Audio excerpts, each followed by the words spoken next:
Ahojte a vítam vás pri mojom novom videu. Toto video bude opäť raz späť do školy video a bude zamerané na účesy. No a pripravila som si pre vás 3 alebo 4 účesy, ktoré sú naozaj veľmi jednoduché a potrvajú vám maximálne 5 minút. A taktiež jeden z tých účesov bude účes, ktorý som mala v predchádzajúcom videu a viacerí z vás ste mi písali, ako som ho spravila, tak som ho tam zahrnula, takže to je taký menší tutoriál. To už by bolo asi všetko pre tento úvod a môžeme ísť na to.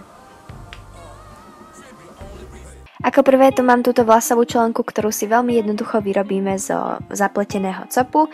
No a samozrejme budeme potrebovať dobre rozčesené vlasy, aby sa nám to tam nezamotalo.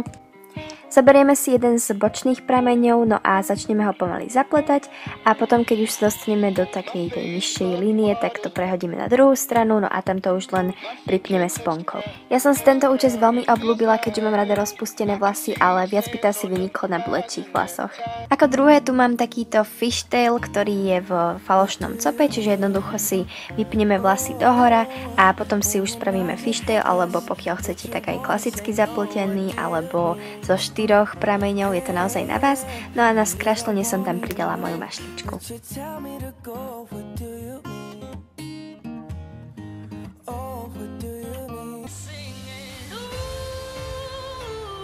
Ako ďalšie tu mám veľmi obľúbený messy ponytail alebo taký rozsuchaný cop a vyčleníte si prvé pramene z každej strany, tie si zapletiete a vzadu spojíte do gumičky, trošku to celé tak rozsucháte, aby to malo taký zaujímavý podtón a potom si zoberiete z každej strany ofinu, tu si tam len jednoducho zasponkujete a je to.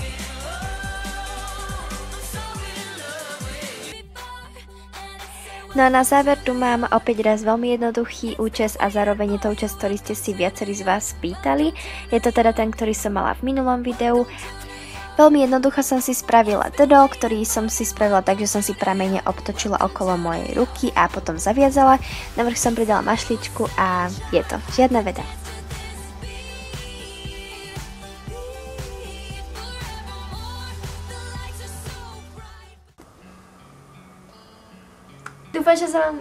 Dúfam, že sa vám video páčilo, ak áno, tak nezabudnite kliknúť na like a taktiež mi nezabudnite dole napísať do komentárov, ktorý účes sa vám páčil najviac. Pokiaľ chcete, ma môžete sledovať aj na Facebooku, tuto je moja fanpage, stačí keď dáte like, vidíte sa o všetkom, čo vlastne plánujem, aké videá mám v pláne tak ďalej. A to už by bolo asi všetko, dúfam, že sa vám video páčilo, to už som hovorila a vidíme sa na budúce veľmi skoro.